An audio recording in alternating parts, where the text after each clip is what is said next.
आज की क्लास में बच्चों हम ऑर्गेनिक केमिस्ट्री स्टार्ट करने जा रहे हैं और ऑर्गेनिक केमिस्ट्री में सबसे पहला चैप्टर जो हमारा है वो है halo alkanes and halo arenes.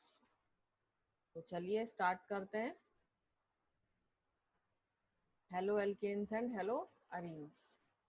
तो बच्चों देखिए, एल्केन्स में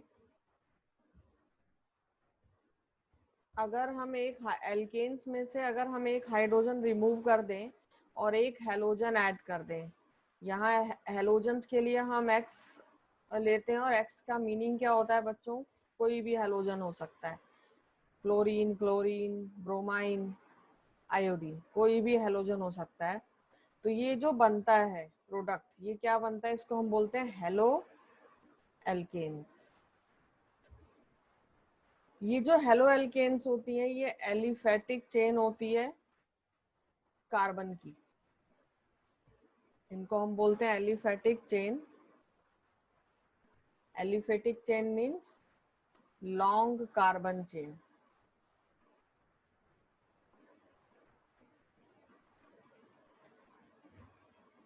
फॉर एग्जाम्पल, अब इसको अगर हमें जनरल फॉर्म में लिखना पड़े तो हम किसी भी अल्काइल ग्रुप को आर से डिनोट करते हैं, आर एच। ये एक एल्केन है, इससे आपने एक हाइड्रोजन रिमूव किया और एक halogen you have added in it, तो ये क्या हो गया? Halo alkane. ये तो बात हो गई एल्केन्स की। एरीन क्या होते हैं? एरीन्स ये साइक्लिक स्ट्रक्चर होते हैं और इनका एक स्पेसिफिक स्मेल होती है, एरोमेटिक, तभी इनको एरोमेटिक हाइड्रोकार्बन बोलते हैं। तो जैसे यहाँ पर ये बेंजीन रिंग मैंने बना दी, इस रिंग से भी अगर हम एक हाइड्रोजन रिप्लेस कर दें और उसकी जगह हम एक हेलोजन ऐड कर दें तो ये हेलो एरीन बन जाएगा।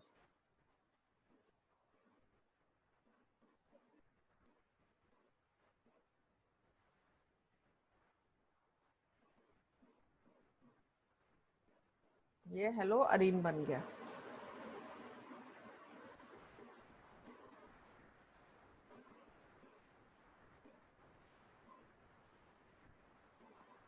ठीक है, ये जो रिंग होती है इसको हम बोलते हैं एरोमेटिक रिंग, जो कि एक इसकी स्पेसिफिक स्मेल होती है। आपने क्लास 11th में हाइब्रिडाइजेशन के बारे में कुछ पढ़ा था। जैसे ये कार्बन और कार्बन के बीच में अगर सिंगल बॉन्ड है तो ये एक सिग्मा बॉन्ड होता है। इस तरह की हाइब्रिडाइजेशन को हम बोलते हैं sp3 हाइब्रिडाइजेशन। इसी तरह से कार्बन और कार्बन के बीच में जब डबल बॉन्ड होता है तो इसको ये होता है sp2 हाइब्रिडाइजेशन। और अगर कार्बन और कार्बन के बीच में ट्रिपल बॉन्ड होगा, it means it is sp hybridized. ठीक है, तो अब आप ये देखिए, जैसे हम हेलो अरीन्स का एक एग्जांपल लेते हैं। हेलो अरीन्स में मैंने एक स्ट्रक्चर बनाया, से दिस।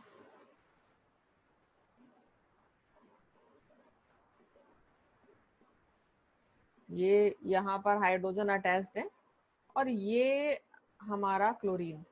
तो आपको क्या ध्यान देना है बच्चों कि हेलो अरीन्स में ये जो हेलोजन है ये उस कार्बन से अटैच्ड होगा जो कि खुद sp3 हाइब्रिडाइज्ड होगा। ये जो कार्बन है ये क्या है? sp3 hybridised.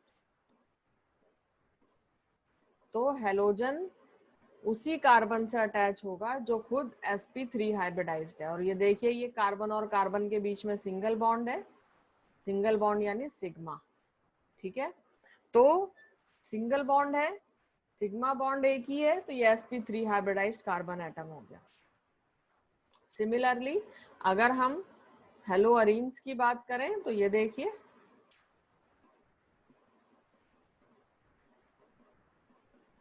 अरीन्स के बारे में अभी हम डिटेल में बाद में पढ़ेंगे, लेकिन अभी जो जनरल इसकी कुछ कैरेक्टरिस्टिक्स हैं उसकी हम बात करते हैं। ये देखिए, अब अगर ये हेलो अरीन्स है, हेलो अरीन्स में देखिए जो कार्बन होगा वो sp हेलोजन जिस कार्बन से अटैच्ड होगा, यहाँ पर एक कार्बन है, ये जो कार्बन है ये sp2 हाइब्रिडाइज्ड है।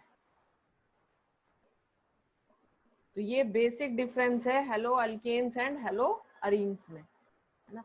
ये देखिए, ये एक कार्बन है, यहाँ एक कार्बन है और यहाँ एक कार्बन है। तो ये कार्बन इस कार्बन से अटैच्ड है और इन दोनों कार्बन के बीच में क्या हो गया, डबल बॉन्ड। और डबल बॉन्ड जब कार्बन के बीच में हो तो उसको हम क्या बोलते हैं, sp2 हाइब्रिडाइज्ड कार्बन।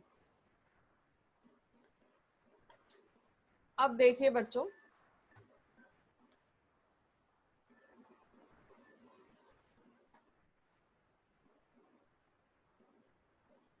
तो अब इनका यूज क्या होता है, हेलो एल्केन्स या अरीन्स कहाँ पाए जाते हैं, नेचर में क्या मिलते हैं कि हम इनको सिंथेटिक ही प्रिपेयर करना पड़ता है। तो देखिए बच्चों, सॉइल के अंदर हमें पता है कि कुछ माइक्रो ऑर्गेनिजम्स होते हैं।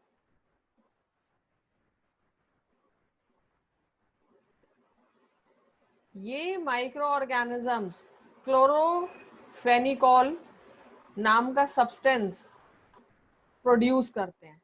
ये सब्सटेंस क्या है, ये एक ऐसा एंटीबायोटिक है जो कि क्लोरीन को कंटेन करता है। नाम लिख देती हूँ, क्लोरोफेनिकॉल।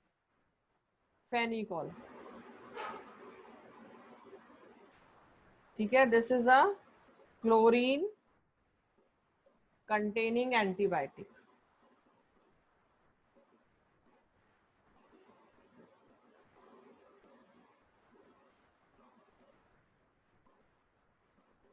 ये जो एंटीबायोटिक है, ये जो एंटीबायोटिक है ये थायराइड डिजीज की, सॉरी थायराइड नहीं, टाइफाइड डिजीज की ट्रीटमेंट में इसका यूज होता है। अब देखिए, थायराइड, थायराइड में बच्चों दो चीजें हैं, T3 एंड T4। ये जो दोनों हैं सब्सटेंसेस हैं, ये क्या करते हैं, इनके अंदर आयोडीन होता है।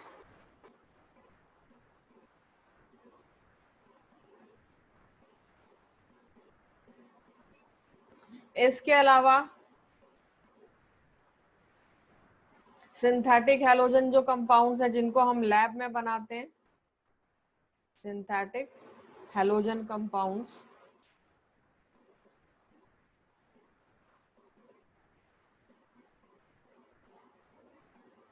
बहुत ही कॉमन। और आजकल तो कोरोना के उसमें इसका नाम आपने बड़ा सुना होगा, क्लोरोक्विनाइन। ठीक, ये मलेरिया की ट्रीटमेंट में यूज होता है।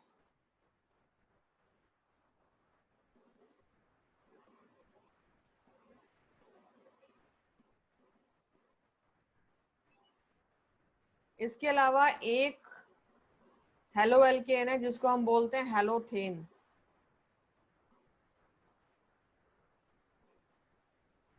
ये एनेस्थीसिया के फॉर्म में यूज होता है सर्जरी के टाइम पर।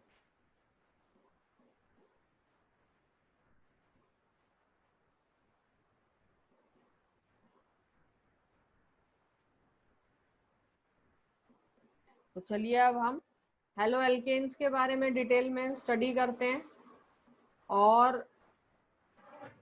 उसके बाद प्रॉपर्टीज हम पढ़ेंगे हेलो एरीन्स की। तो अब जो हमारे पास हमें स्टडी करना है, that is classification of halo alkanes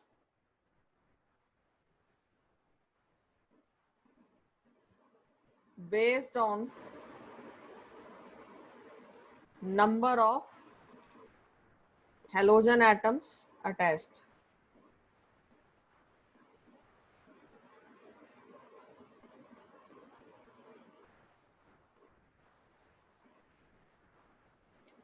तो नंबर 1, मोनो हेलो एल्केन्स।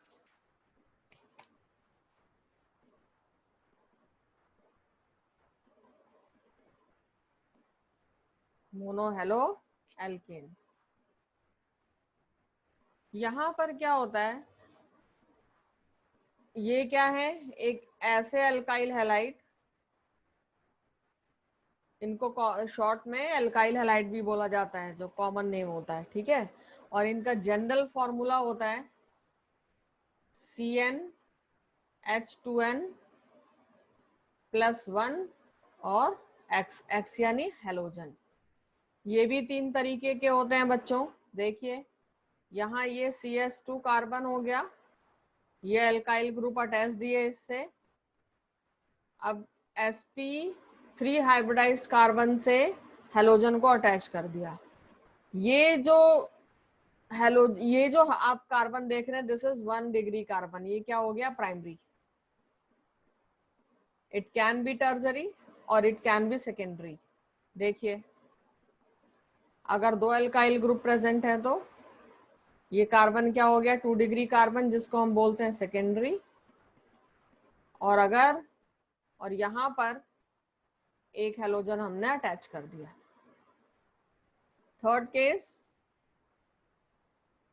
अगर इस कार्बन से 3 अल्काइल ग्रुप्स अटैच्ड हैं, जिस कार्बन से हेलोजन अटैच्ड है उसी कार्बन से 3 अल्काइल ग्रुप्स अटैच्ड हैं, तो उसको हम 3 डिग्री कार्बन या टर्जरी अल्काइल ग्रुप बोलते हैं। तो ये सबसे पहला हो गया mono halo alkanes. Then second होता है डाई हेलो एल्केन्स या डाई हैलाइड्स।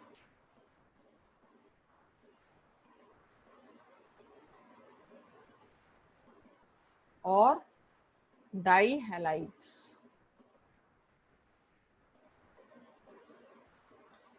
ये बच्चों 2 तरीके के होते हैं, geminal and vicinal. Geminal and vicinal.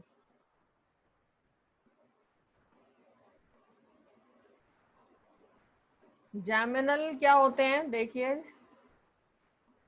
अगर एक ही कार्बन से 2 हेलोजन अटैच्ड है तो इसको हम बोलेंगे जैमिनल। और अगर अल्टरनेट कार्बन से ये दोनों हेलोजन अटैच, यानी एक हेलोजन इस कार्बन से और एक हेलोजन इस कार्बन से, तो ये क्या हो गए, विसिनल डाइहैलाइड्स। फिर आता है बच्चों ट्राई हेलो एल्केन्स, जिनको हम हेलो फॉर्म्स भी बोलते हैं।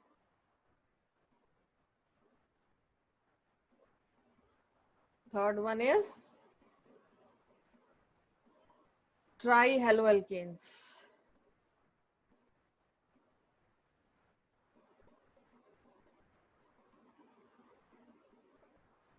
और you can say it tri halides.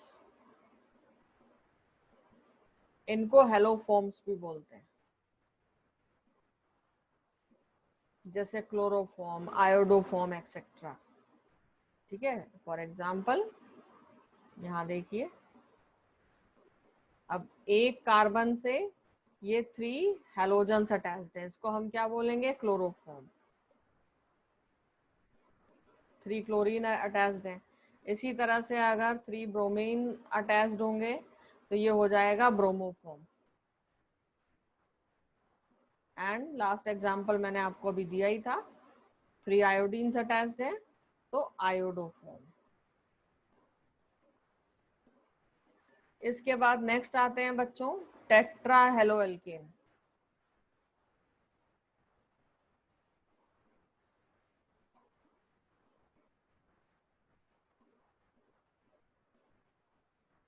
Tetra halo alkane,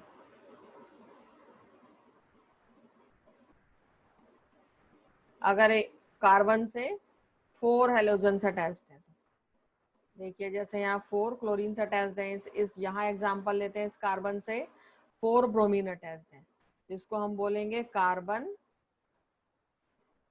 tetrachloride.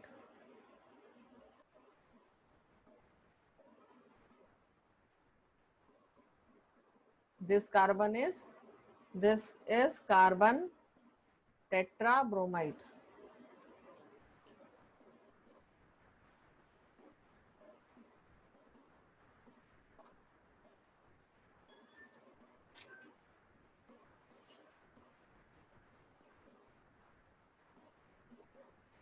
इसके बाद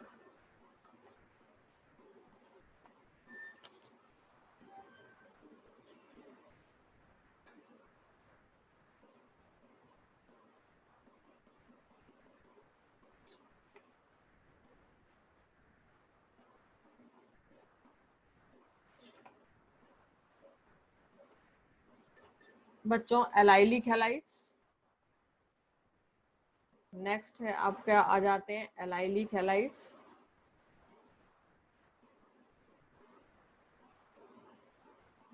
यहाँ पर एलाइलिक हैलाइड्स में क्या होता है कि जो हेलोजन एटम होता है वो sp3 हाइब्रिडाइज कार्बन एटम से अटैच होता है, जो कि कार्बन कार्बन डबल बॉन्ड के नेक्स्ट होता है। देखिए कैसे, यहाँ पहले लिख लेते हैं। हेलोजन एटम इज अटैच्ड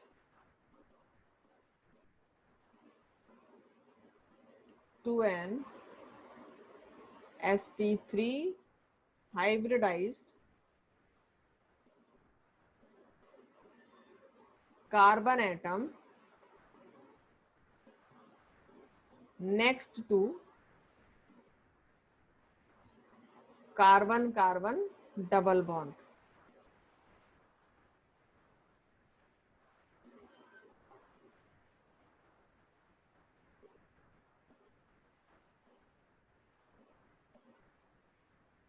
देखिए ये कार्बन और कार्बन डबल बॉन्ड है, इसके नेक्स्ट ये वाला कार्बन है, this carbon is sp3 hybridised.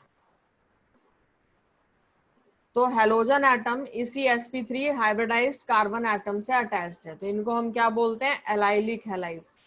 अगर हम एरीन्स में बात करें तो ये कुछ इस तरह से,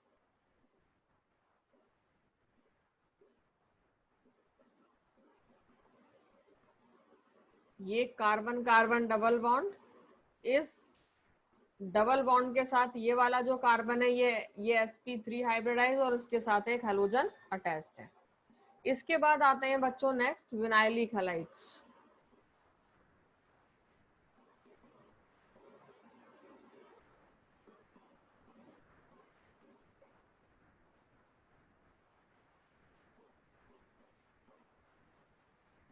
विनाइलिक हैलाइड्स में halogen atom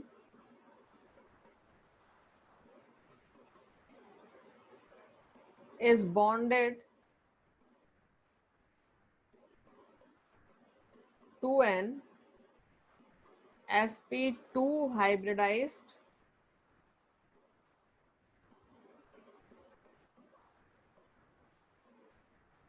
carbon atom of a carbon carbon double bond।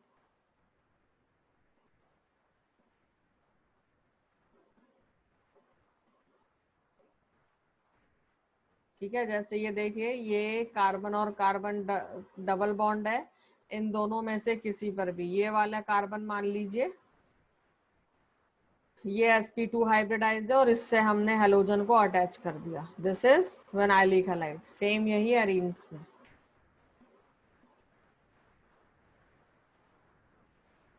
हमने इस वाले कार्बन से या we can also attach halogen here. Next आता है बच्चों benzylic halide. Benzylic halide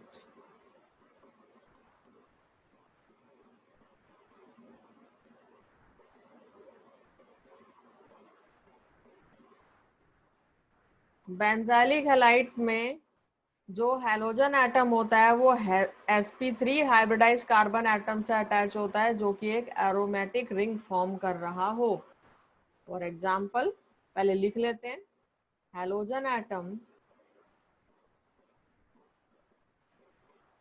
is bonded to sp3 hybridized carbon atom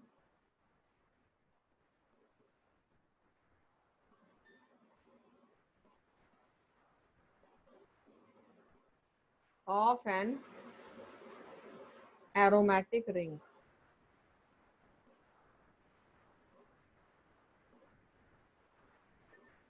देखिए इस तरह से ये बेंजीन रिंग हमने बना दी और ये ऐसे sp3 हाइब्रिडाइज कार्बन से ये हैलोजन अटैच्ड है। हम 2 हैलोजन भी अटैच कर सकते हैं।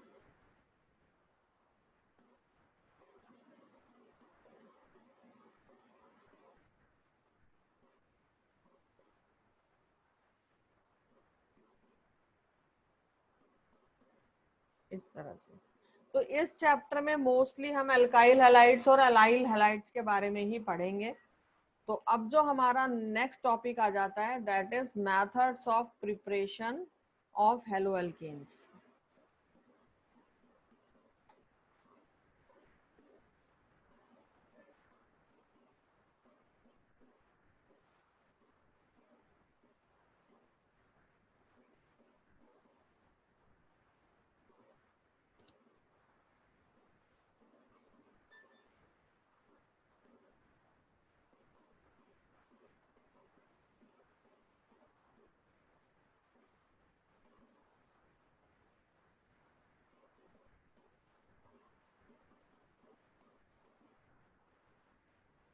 ये मेथड्स ऑफ प्रिपरेशन आपको बहुत ध्यान से समझना है। सबसे पहले हम हेलोएल्केन्स एल्केन से बना सकते हैं from alkanes. The first method is from alkanes, यानी the process is halogenation of alkene.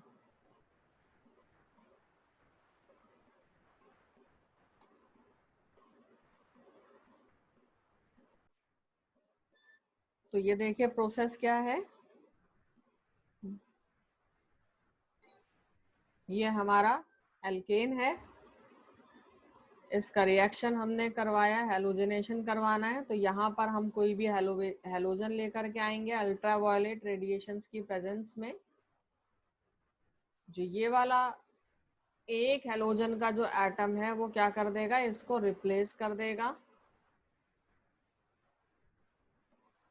इस हाइड्रोजन को रिप्लेस कर देगा और ये ऐसे, और साथ में हाइड्रोजन के साथ में ये जो एक एटम था वो यहाँ आ जाएगा। वी कैन से दैट ऐसे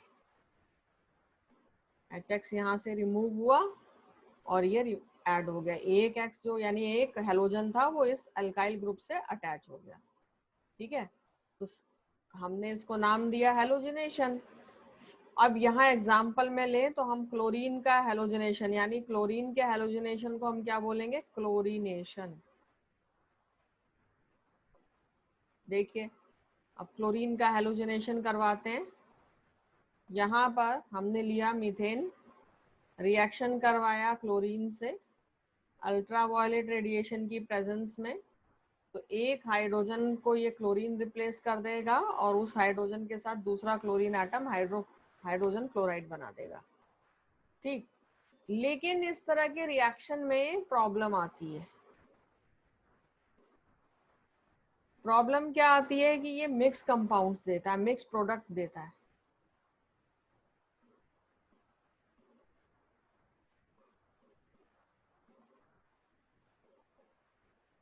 जैसे अब ये CH4 प्लस क्लोरीन हमने रिएक्ट करवाया अल्ट्रावायलेट रेडिएशन की प्रेजेंस में, तो CH3Cl की फॉर्मेशन हुई, साथ में HCl। अब यहाँ पर देखिए फिर से क्लोरीन ऐड करेंगे, HCl रिमूव होगा,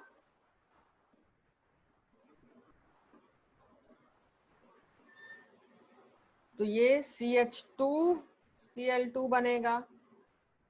देखिए मिक्स प्रोडक्ट्स बन रहे हैं ना। फिर HCl सेपरेट हुआ, Cl2 ऐड कर रहे हैं, तो ये CH Cl3। फिर से आपने वही किया, Cl2 then HCl is removed, यहाँ से कार्बन टेट्रा क्लोराइड, है ना। तो इसलिए लेबोरेटरी प्रिपरेशन में इस रिएक्शन को यूज नहीं किया जाता।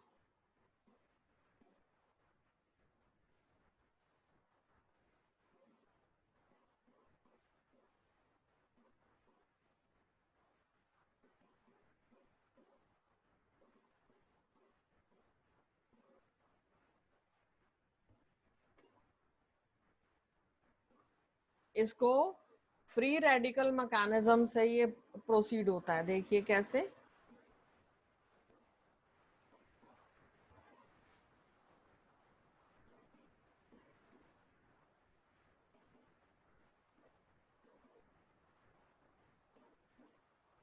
Free radical mechanism.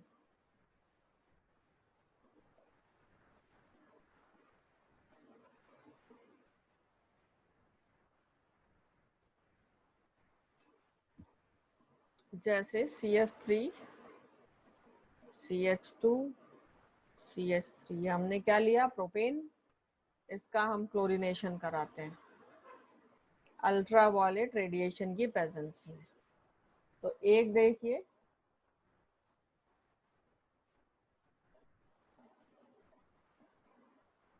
एक क्लोरीन, तो यहाँ पर एक ये प्रोडक्ट बनेगा इससे और एक ये प्रोडक्ट बनेगा।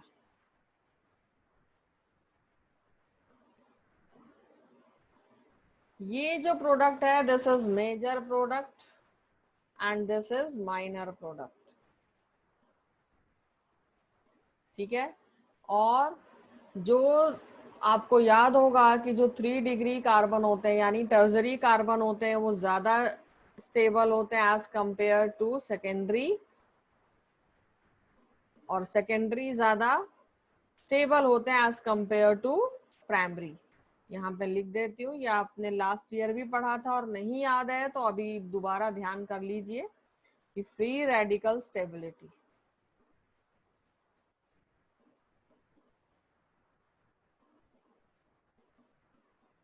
ठीक है। तो अब इनमें ये मेजर हुआ और हमें पता है कि ये 2 डिग्री कार्बन है और ये 1 डिग्री कार्बन है, तो यहाँ पर दिस इज मेजर प्रोडक्ट और ये ज्यादा स्टेबल होगा। ब्रोमिनेशन अगर हम करवाएं तो ब्रोमिनेशन भी सेम वे से प्रोसीड करेगा, same reaction. Bromination proceeds through same way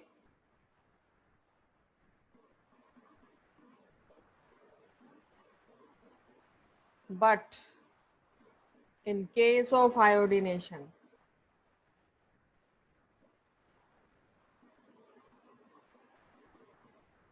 अगर हमें आयोडीनेशन कराना, आयोडीन ऐड करना है, तो अगर हम ये सेम रिएक्शन करवाएंगे आयोडीन के साथ में तो वो रिएक्शन रिवर्सिबल होगा, हाइड्रोजन आयोडाइड फॉर्म होगा। ये एक स्ट्रॉन्ग रिड्यूसिंग एजेंट है और ये क्या कर देगा, तुरंत ही अल्काइल हैलाइड को वापस से अल्केन में रिड्यूस कर देगा। रिएक्शन बनाती हूं मैं, देखिए अगर हम सेम मैकेनिज्म आयोडीन के साथ कराएं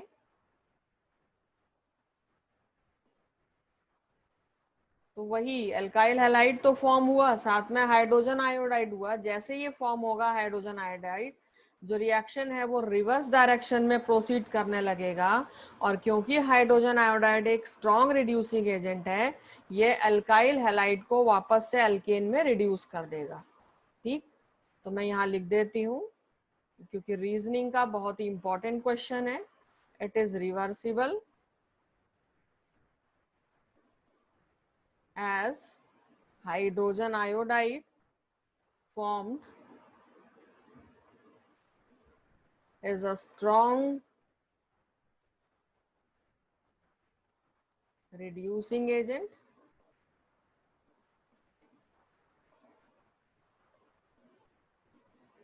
and reduces the alkyl halide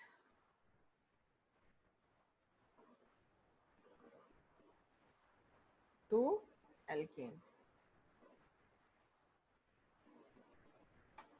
अब इस बैकवर्ड रिएक्शन को बचाने के लिए हम स्ट्रॉन्ग ऑक्सीडाइजिंग एजेंट जैसे नाइट्रिक एसिड या आयोडिक एसिड को यूज करते हैं to prevent backward reaction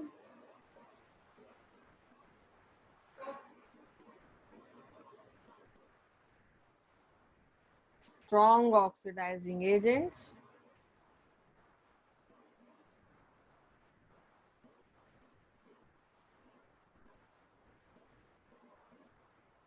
such as concentrated nitric acid or iodic acid are used.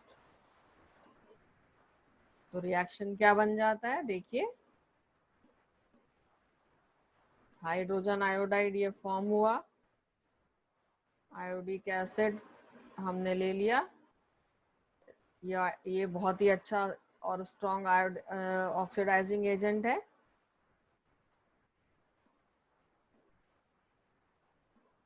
अब रिएक्शन को बैलेंस करना है हमें।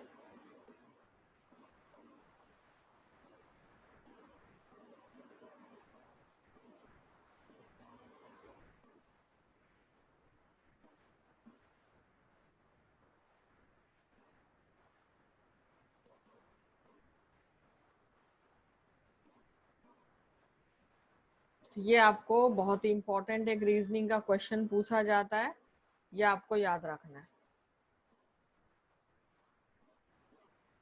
अब देखिए ये तो बात हो गई आयोडीन की। क्लोरीन और ब्रोमाइन तो सेम रिएक्शन शो करेंगे। आयोडीन में रिवर्स रिएक्शन स्टार्ट हो जाता है जैसे ही एल्काइल आयोडाइड फॉर्म होगा, तो उस रिवर्स रिएक्शन को बचाने के लिए आपको एक स्ट्रॉन्ग ऑक्सीडाइजिंग एजेंट यूज करना है, आयोडिक एसिड या नाइट्रिक एसिड के फॉर्म में। अब बात आती है फ्लोरीन्स की। What about fluoro compounds?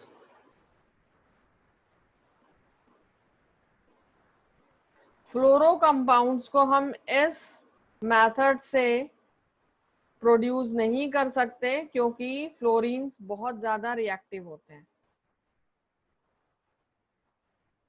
Fluoro compounds are not produced by this method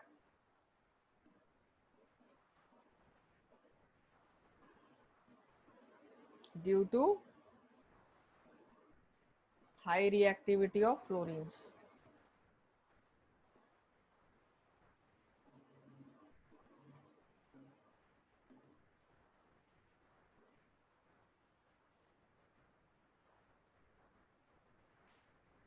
तो ये बात हो गई एल्केन्स से हेलो एल्केन्स की प्रिपरेशन। अब दूसरा मेथड आता है बच्चों फ्रॉम एल्कीन्स। एल्कीन से भी हम एल्काइल हैलाइड्स बना सकते हैं फ्रॉम एल्कीन्स।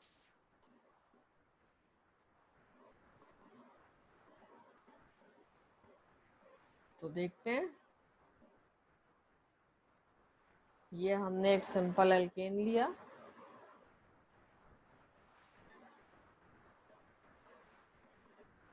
और ये हमारा एल्काइल हैलाइड फॉर्म हो गया। आपको याद होगा ये क्लास 11th में भी आपने पढ़ा था, और इसको हम बोलते हैं मार्कोनिकोव्स रूल्स।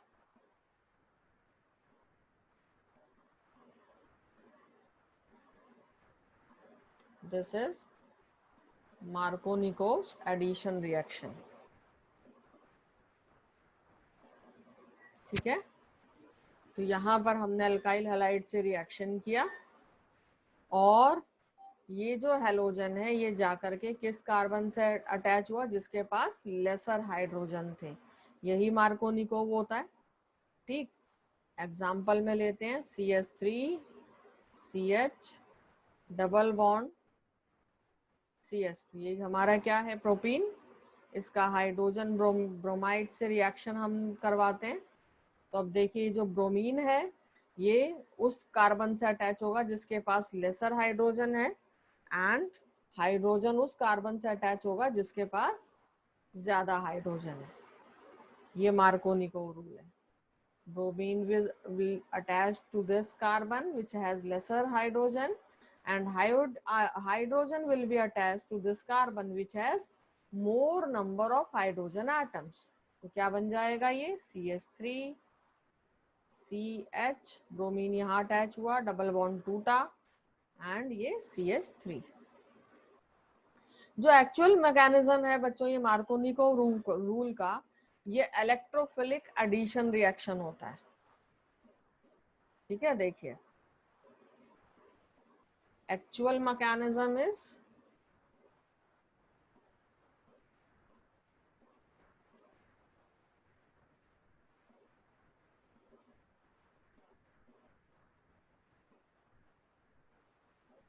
Electrophilic addition. देखिए जैसे यहाँ पर हम क्या देख रहे हैं, एक बार हाइड्रोजन ऐड हो रहा है और एक बार हेलोजन ऐड हो रहा है। ये हाइड्रोजन के, दिस इज इलेक्ट्रोफाइल है ना, H प्लस तो इलेक्ट्रोफाइल है, यानी nucleus seeking, sorry negative charge seeking species, जो कि नेगेटिव चार्ज के साथ अटैच हो जाएगा, तो इसको हम क्या बोलते हैं, इलेक्ट्रोफाइल। तो पहले स्टेप में इलेक्ट्रोफाइल अटैक करेगा, और ये देखिए X माइनस, हेलोजन का X माइनस, ये क्या होगा, न्यूक्लियोफाइल। और दूसरे स्टेप में इस रिएक्शन के न्यूक्लियोफाइल अटैक करेगा।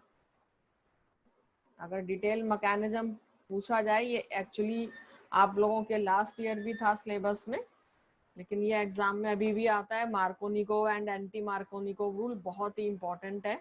तो चलिए मैं मैकेनिज्म डिस्कस कर लेती हूँ रिएक्शन का। ये देखिए CH3, हमने यहाँ पर फिर से प्रोपीन लिया है, CH डबल बॉन्ड CH2। अब देखिए ये हाइड्रोजन ब्रोमाइड के साथ में रिएक्शन। पहले स्टेप में क्या होगा, ये डबल बॉन्ड टूटेगा, ये डबल बॉन्ड टूटेगा और हाइड्रोजन अटैच होगा इस कार्बन से, ये H प्लस, जिसको हम क्या बोल रहे हैं, इलेक्ट्रोफाइल। तो CH3 CH, ये प्लस चार्ज क्योंकि ये बॉन्ड टूटा, और इधर ये CH3 हाइड्रोजन ऐड हो गया। ये क्या फॉर्म हुआ है, carbocation intermediate. This is carbocation intermediate.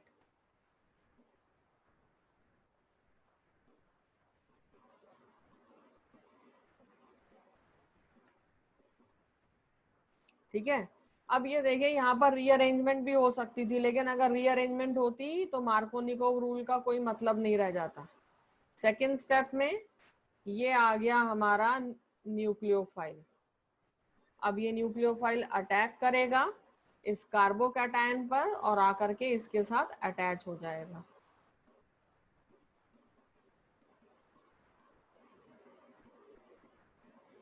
ये इस रिएक्शन का मैकेनिज्म है।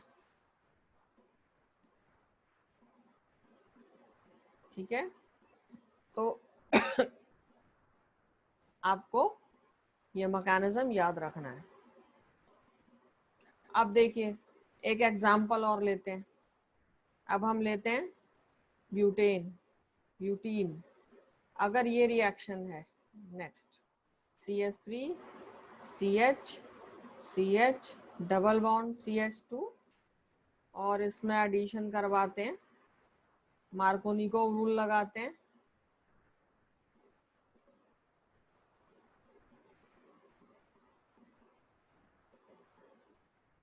तो क्या फॉर्म होगा देखिए,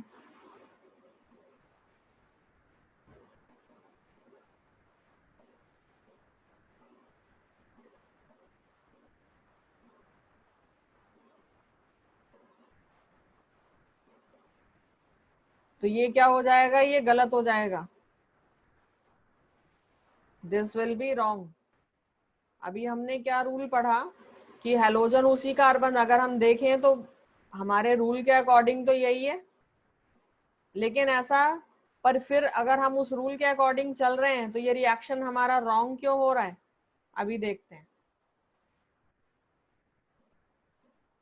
देखिए अब इसके मैकेनिज्म की मैं बात करती हूँ, रिएक्शन रॉन्ग क्यों है, इसके मैकेनिज्म से समझेंगे। मैकेनिज्म क्या बन जाता है इसका, देखिए CH3 CH CH,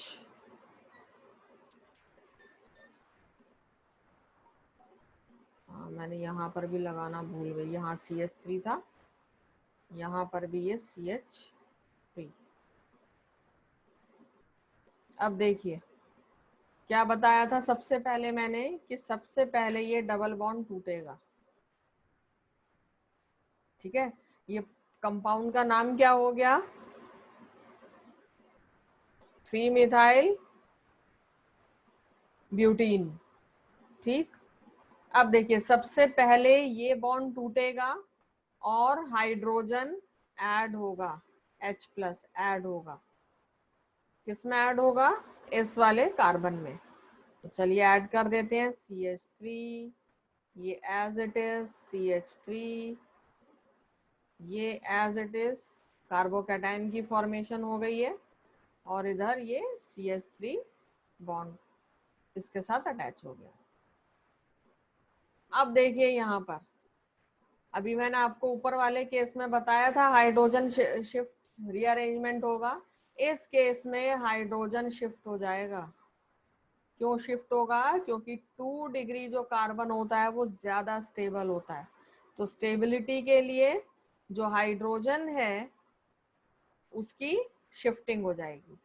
तो शिफ्टिंग CH3, ये C के ऊपर CH3, और इधर क्या आ गया CH2, ये वाला जो हाइड्रोजन है वो इधर शिफ्ट हो गया इस वाले कार्बन के साथ, क्योंकि ये क्या था, सेकेंडरी कार्बन, ठीक है। अब देखिए CH2, ये CH3,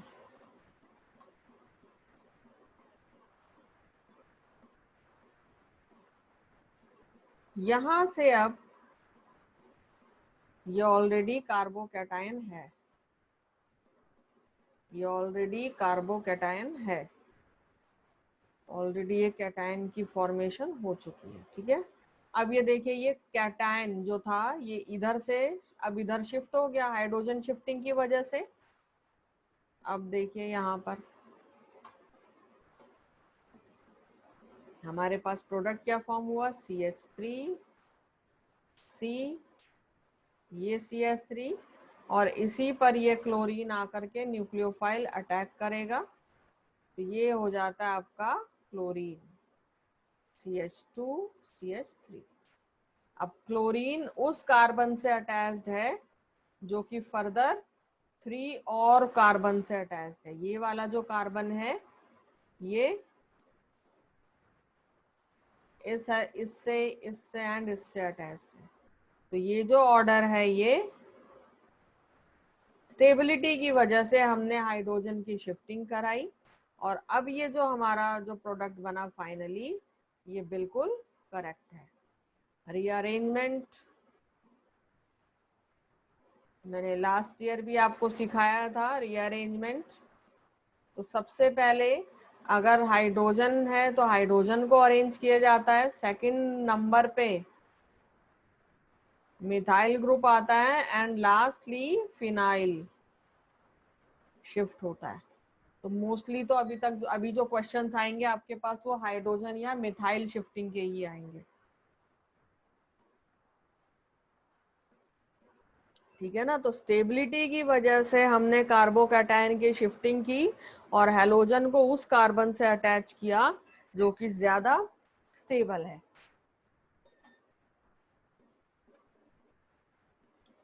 ये मैकेनिज्म बहुत ज्यादा इंपॉर्टेंट है और आपको ये याद रखना है, इसकी प्रैक्टिस आपको चाहिए, प्रैक्टिस करनी होगी। अब देखिए अगर कोई रिएक्शन सिर्फ हाइड्रोजन ब्रोमाइड के साथ में है,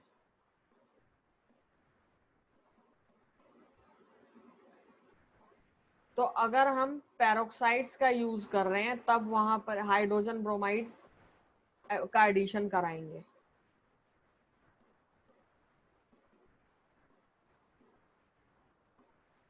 इसको हम खराश इफेक्ट या पेरोक्साइड भी बोलते हैं।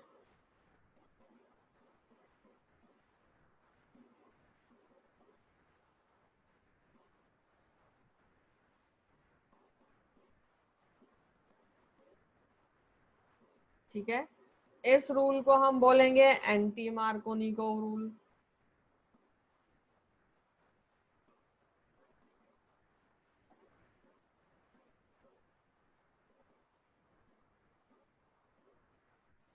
ठीक है, और यहाँ पर भी वही फ्री रेडिकल मैकेनिज्म होता है, जस्ट मार्कोनिकोव का उल्टा। यहाँ पर जो हैलोजन होगा उस कार्बन से अटैच होगा जिसके पास ज्यादा हाइड्रोजन है। फॉर एग्जाम्पल RCH, ये डबल बॉन्ड, ये अल्काइल ग्रुप है, CH2। हाइड्रोजन ब्रोमाइड, जहां पर हम हाइड्रोजन ब्रोमाइड का एडिशन करवा रहे हैं वहां पर एंटी मार्कोनिकोव रूल लगेगा यूजिंग पेरोक्साइड। अब देखिए क्या हो जाएगा। मैंने अभी आपको बताया है कि ब्रोमीन उस कार्बन से अटैच होगा जिसके पास ज्यादा हाइड्रोजन है, और हाइड्रोजन उस कार्बन से अटैच होगा which has laser number of hydrogen atom, और ये इसके साथ ये अटैच। तो देखिए पेरोक्साइड की प्रेजेंस में RCH2 सिंगल बॉन्ड CH, ये क्या हो गया, एंटी मार्कोनिकोव रूल।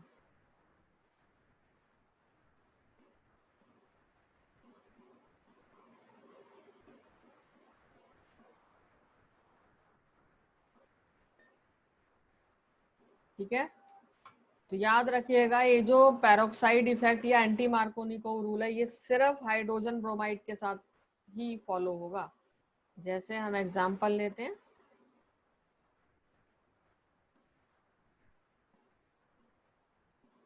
पेरोक्साइड की प्रेजेंस में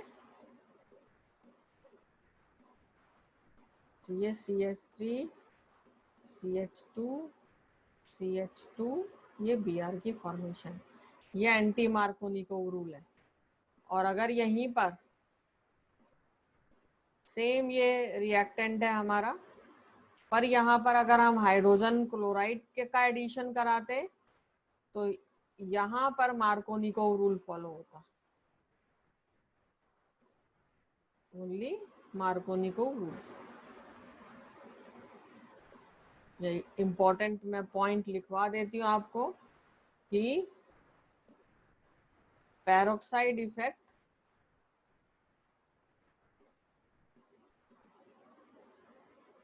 और एंटी मार्कोनिकोव रूल्स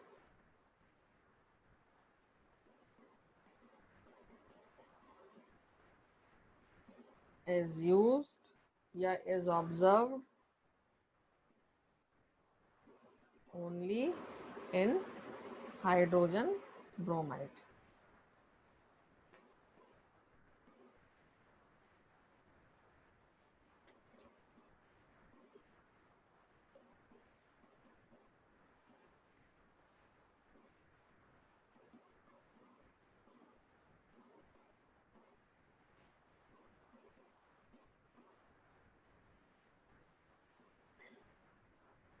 अब यहाँ पर देखिए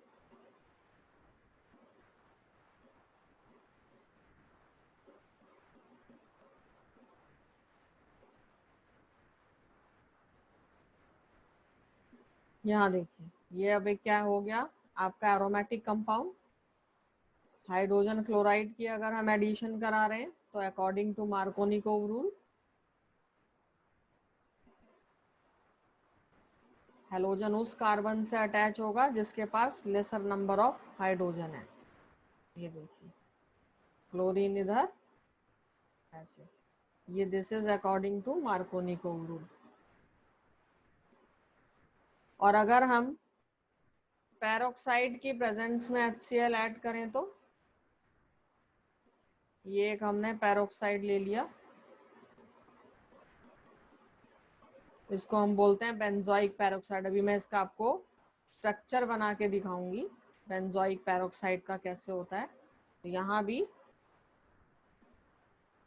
देखिए आप पेरोक्साइड भी यूज करेंगे पर क्योंकि हाइड्रो HCl ऐड कर रहे हैं, एडिशन आप किसका करा रहे हैं HCl, तो यहाँ भी मार्कोनिकोव रूल के अकॉर्डिंग ही प्रोडक्ट फॉर्म होगा। ठीक है, अब अगर आपने HBr ऐड करना है इसमें तो यहाँ आप देखेंगे एंटी मार्कोनिकोव रूल,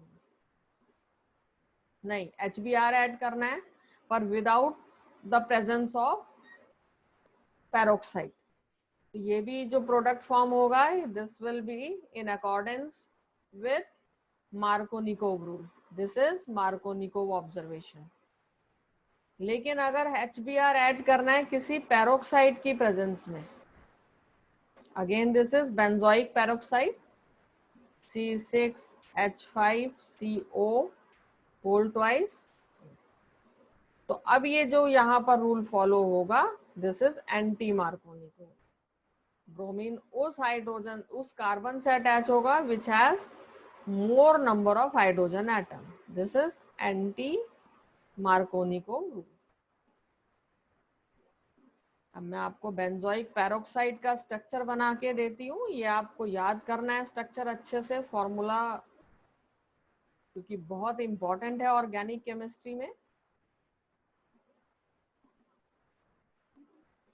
ये हमने 2 बेंजीन रिंग, ये देखिए ये बेंजीन रिंग, यहाँ पर ये कार्बन डबल बॉन्ड, इस कार्बन के साथ ये ऑक्सीजन, यहाँ फिर एक कार्बन डबल बॉन्ड और ये अटैच होगा बेंजीन।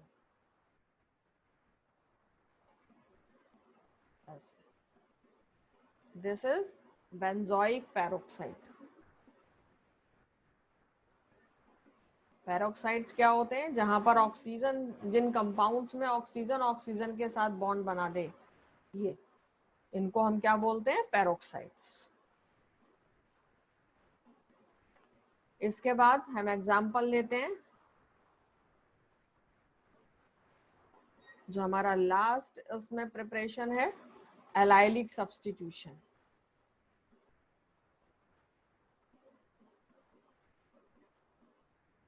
Allylic substitution.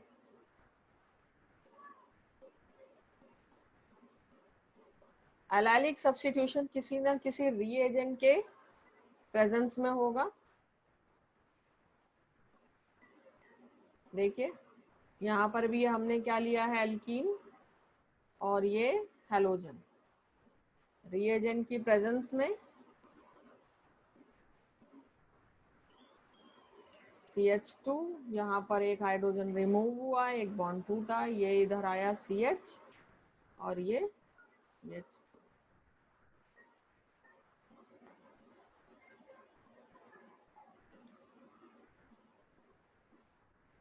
अब रिएजेंट्स कौन कौन से यूज होंगे यहाँ पर?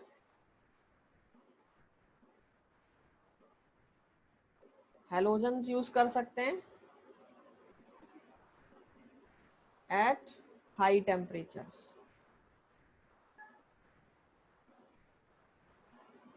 400 से 600 सेल्सियस तक के टेम्परेचर पर हम हैलोजन को यूज कर सकते हैं।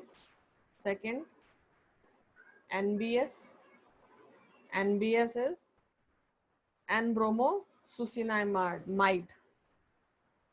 अभी इसका फॉर्मूला भी बता देती हूँ आपको, ये भी हाई टेम्परेचर या हीट पर होगा।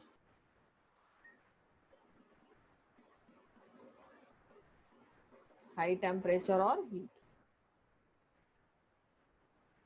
NBS is what? N-bromosuccinimide। और इसका फॉर्मूला क्या बन जाएगा? देखिए यहाँ डबल बॉन्ड, इधर डबल बॉन्ड और इधर नाइट्रोजन और इस पर bromo. That is why it is known as N-bromo।